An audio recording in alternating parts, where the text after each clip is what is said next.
Jenazah dililit ular besar saat akan dimakamkan. Azab pemilik pondok pesantren yang memakan uang anak yatim. Di sebuah desa kecil di Jawa Tengah, terletak sebuah pondok pesantren yang megah, dipimpin oleh seorang ustaz yang dihormati. Namun, siapa sangka, di balik wajah religius dan tutur katanya yang lembut, tersembunyi dosa besar yang tak kasat mata. Uang sumbangan untuk anak yatim, yang seharusnya menjadi berkah, malah berubah menjadi kutukan. Hingga suatu malam, ketika langit mendung seolah tak kuat menahan rahasia bumi, sebuah rahasia terungkap di liang lahat. Azab yang sangat nyata, mengerikan, dan tak terhindarkan pun menunggu di bawah tanah. Ketika jiwa-jiwa yang dianiaya akhirnya menuntut keadilan. Di sebuah desa terpencil di Jawa Tengah, berdiri sebuah pondok pesantren yang dikenal dengan nama Pondok Pesantren Al-Makmur. Bangunan pondok ini menjulang di tengah perkampungan, dikelilingi sawah hijau yang membentang luas. Suara gemericik air dari sungai kecil di dekat pondok menambah suasana asri dan damai. Pondok ini adalah kebanggaan desa, tempat para santri dari berbagai daerah datang untuk menimba ilmu agama. Pemimpin pondok, Ustaz Muhtar, adalah sosok yang dihormati dan disegani. Dengan wajah teduh dan suara lembut, ia seringkali memberikan ceramah yang menyentuh hati. Di hadapan para santri dan warga desa, ia selalu berbicara tentang pentingnya berbuat baik, sedekah, dan menjaga amanah. Banyak warga mempercayakan zakat dan sumbangan mereka untuk anak-anak yatim di desa kepada Ustaz Muhtar, dengan harapan uang itu dapat digunakan untuk masa depan mereka yang lebih baik. Namun, di balik wajah yang penuh wibawa dan tutur kata yang penuh hikmah, Ustaz Muhtar menyimpan rahasia kelam. Hati yang seharusnya dipenuhi keikhlasan justru dipenuhi nafsu serakah. Semua berawal dari godaan kecil yang sepele, godaan yang tampaknya tidak berbahaya. Pada mulanya, Ustaz Muhtar tidak pernah berpikir untuk menyentuh uang sumbangan anak yatim. Ia memulai karirnya sebagai seorang pendidik agama dengan niat tulus, mengajarkan nilai-nilai kebaikan dan keadilan kepada para santrinya. Namun, seiring dengan bertambahnya jumlah sumbangan yang ia kelola, bisikan nafsu mulai muncul di benaknya. Hari itu, Ustaz Muhtar sedang duduk di ruang kantornya yang sederhana, menatap tumpukan amplop sumbangan yang baru saja ia terima dari para donatur. Beberapa amplop berisi uang tunai, sementara yang lain cek yang jumlahnya tidak kecil. Pandangannya terpaku pada satu amplop yang tampak lebih tebal dari yang lain. Di luar tertulis, "E untuk anak yatim," dengan tulisan tangan yang rapi dan sopan. Rasa penasaran merayapi pikirannya. Tidak ada salahnya untuk melihat jumlahnya, bisik sebuah suara di dalam dirinya.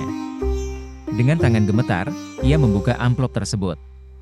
Uang kertas berderet rapi di dalamnya, lebih dari yang pernah ia lihat sebelumnya dalam satu sumbangan. Sejenak, ia terdiam, terpesona oleh angka yang ia lihat. Tanpa sadar, pikirannya mulai berkelana. Anak-anak ini toh tidak tahu berapa yang sebenarnya mereka terima, pikirnya. Dan lagi pula, aku yang mengelola semua ini. Aku yang bekerja keras membangun pondok pesantren ini. Mengapa aku tidak bisa mendapatkan sedikit penghargaan? Dosa pertama itu dimulai dengan mengambil hanya beberapa lembar. Ustaz Muhtar berjanji pada dirinya sendiri bahwa ini hanyalah pinjaman sementara. Ia meyakinkan dirinya bahwa ia akan menggantinya begitu ia bisa. Aku hanya butuh sedikit untuk keperluan pondok, batinnya. Dengan alasan yang tampaknya logis di kepalanya, ia mulai menggunakan uang itu untuk membeli beberapa barang kebutuhan pribadi. Uang sumbangan itu ia gunakan untuk membeli pakaian baru, memperbaiki kendaraannya, dan bahkan untuk beberapa keperluan keluarganya yang tak terkait dengan pondok. Waktu berlalu, dan kebiasaan kecil itu berubah menjadi kebiasaan besar. Apa yang semula hanya pinjaman, menjadi praktik yang berulang kali ia lakukan. Setiap kali sumbangan datang, ia mulai melihatnya bukan lagi sebagai amanah, melainkan sebagai tambahan penghasilan yang ia anggap sah. Dari waktu ke waktu, jumlah yang ia ambil semakin banyak. Ia tidak lagi merasa bersalah. Tentu saja, Allah Maha Pengampun, pikirnya. Aku akan berhenti suatu saat nanti. Ini hanya sementara. Namun, waktu terus berlalu, dan kebiasaan itu semakin mengakar dalam dirinya. Uang yang seharusnya digunakan untuk kebutuhan anak yatim, untuk makanan, pakaian, dan pendidikan mereka malah dihabiskan untuk kemewahan pribadi. Ustadz Muchtar mulai membangun rumah baru di samping pondok pesantren. Bangunan itu jauh lebih mewah dibandingkan rumah sederhana yang biasa ditempati para santri. Ia membeli barang-barang mahal, mulai dari perabotan hingga kendaraan baru, dan hidup dalam kemewahan yang mencolok. Semakin lama, semakin banyak orang yang bertanya-tanya tentang sumber kekayaannya yang mendadak.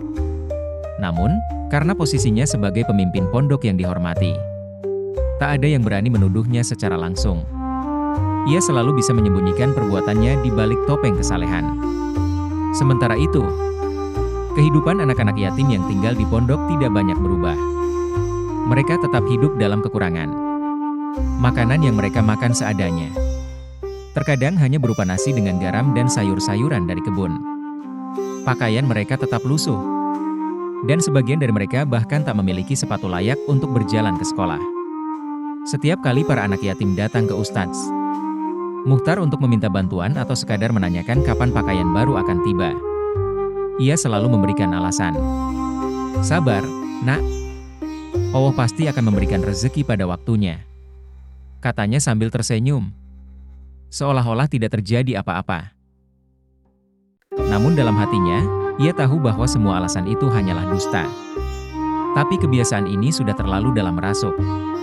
Dan Ustadz Muchtar merasa tidak bisa keluar dari lingkaran dosa yang ia buat sendiri. Mungkin nanti, saat aku sudah merasa cukup, aku akan bertaubat, ia pikirnya berulang kali. Tapi nafsu serakahnya selalu menang. Seiring berjalannya waktu, tanda-tanda kehancuran hati nuraninya semakin jelas.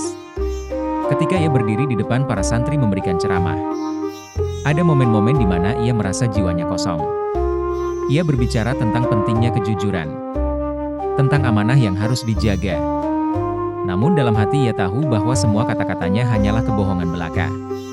Setiap kali ia menyebutkan ayat-ayat Al-Quran tentang hak anak yatim, ia merasa hatinya semakin terhimpit, seolah ada beban berat yang menghantam dadanya. Namun, rasa bersalah itu tidak cukup kuat untuk menghentikannya. Setiap kali ia merasa bimbang, ia kembali membenarkan tindakannya dengan berkata pada dirinya sendiri bahwa segala yang ia lakukan adalah demi pondok pesantren dan para santri. Ia percaya bahwa jika pondok semakin besar dan terkenal, maka jasa-jasanya akan diingat oleh banyak orang. Namun, ia lupa satu hal, bahwa kezaliman terhadap anak yatim adalah dosa yang sangat besar di mata Allah. Suatu hari, seorang santri bernama Akmal, anak yatim yang telah tinggal di pondok sejak kecil, datang kepada Ustadz Muchtar.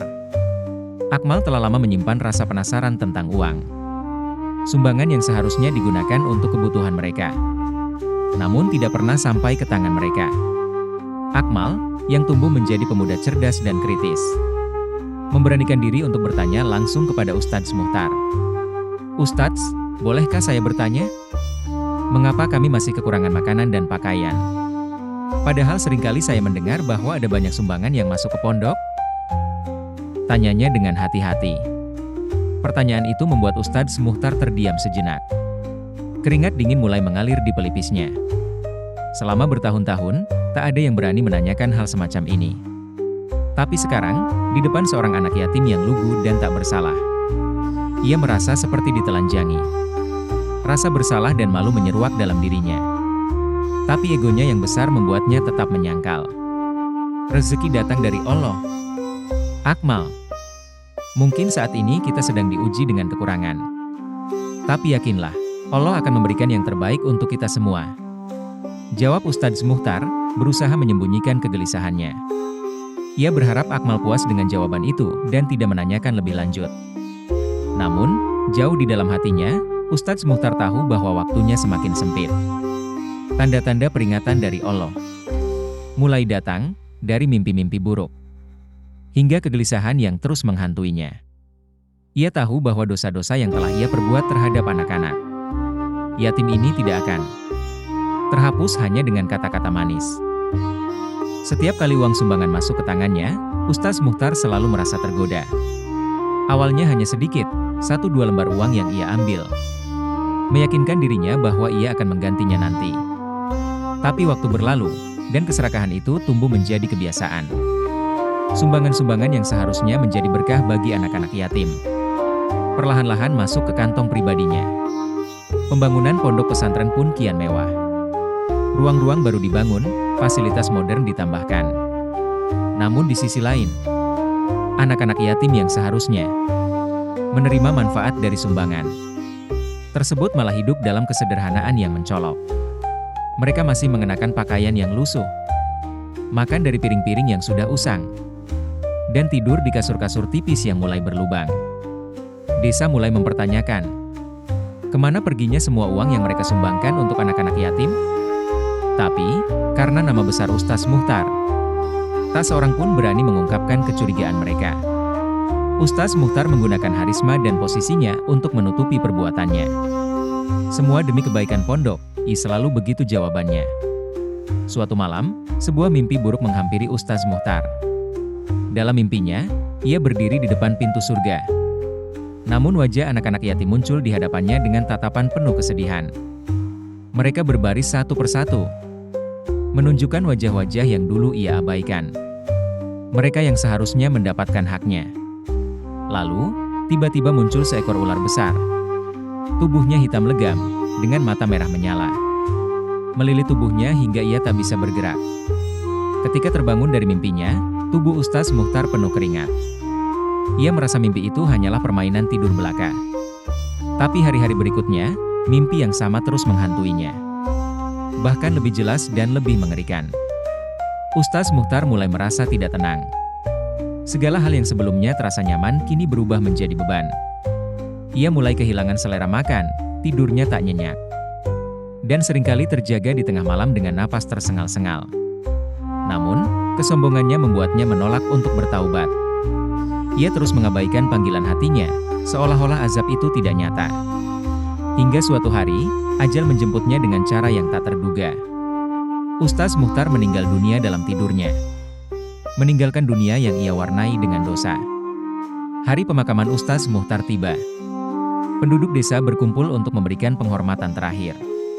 Wajah-wajah penuh kesedihan mengiringi jenazahnya menuju kuburan. Tapi di antara mereka, ada bisikan-bisikan kecil. Kecurigaan yang mulai terungkap. Orang-orang mulai membicarakan tentang uang sumbangan anak yatim yang hilang. Tentang pembangunan pondok yang tampak terlalu mewah. Ketika jenazah Ustaz Muchtar diletakkan di liang lahat, sesuatu yang ganjil mulai terjadi. Udara yang sebelumnya terasa sejuk tiba-tiba berubah menjadi panas dan pengap. Langit yang cerah mulai mendung, dan angin kencang bertiup tanpa peringatan. Orang-orang yang menguburkan jenazah mulai merasakan suasana yang tidak biasa. Seolah-olah ada sesuatu yang salah. Tiba-tiba, dari dalam tanah, muncul seekor ular besar.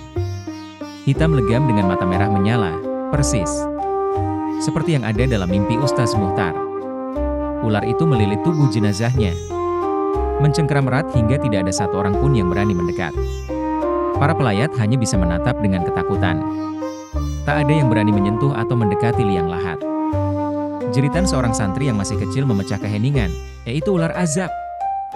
Azab untuk dosa-dosa yang disembunyikannya. Orang-orang pun mundur dengan ketakutan, menyadari bahwa apa yang terjadi bukanlah sekadar kejadian alam biasa. Ini adalah pertanda azab dari langit yang menunjukkan dosa besar Ustaz Muchtar yang selama ini tersembunyi. Setelah kejadian mengerikan itu, rahasia Ustaz Muchtar perlahan terungkap. Seorang santri yang dulu sangat dekat dengannya akhirnya berbicara, menceritakan bagaimana uang sumbangan anak yatim telah lama diselewengkan untuk kepentingan pribadi Ustaz Muchtar.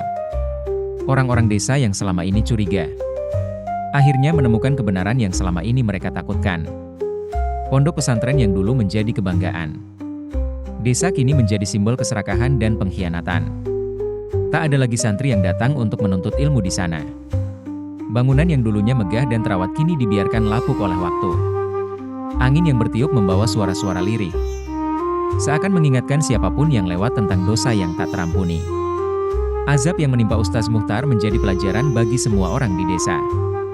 Mereka yang dulunya hanya tahu menghormatinya, kini tahu bahwa di balik wibawa seorang pemimpin bisa tersimpan kebusukan yang mendalam. Dan bagi mereka yang berani mengkhianati amanah, Tak ada tempat untuk bersembunyi dari azab Allah. Kisah ini adalah peringatan bagi siapa saja yang diberi amanah untuk mengurus harta anak yatim. Uang yang diambil dari mereka adalah hak yang sakral di hadapan Allah. Makan dari hak mereka berarti memakan bara api. Dan balasan atas kezaliman tersebut tak hanya di dunia, tetapi juga di alam kubur. Betapa mengerikannya azab yang menanti ketika tubuh yang lemah tak mampu melawan lilitan ular yang datang sebagai utusan azab dari langit.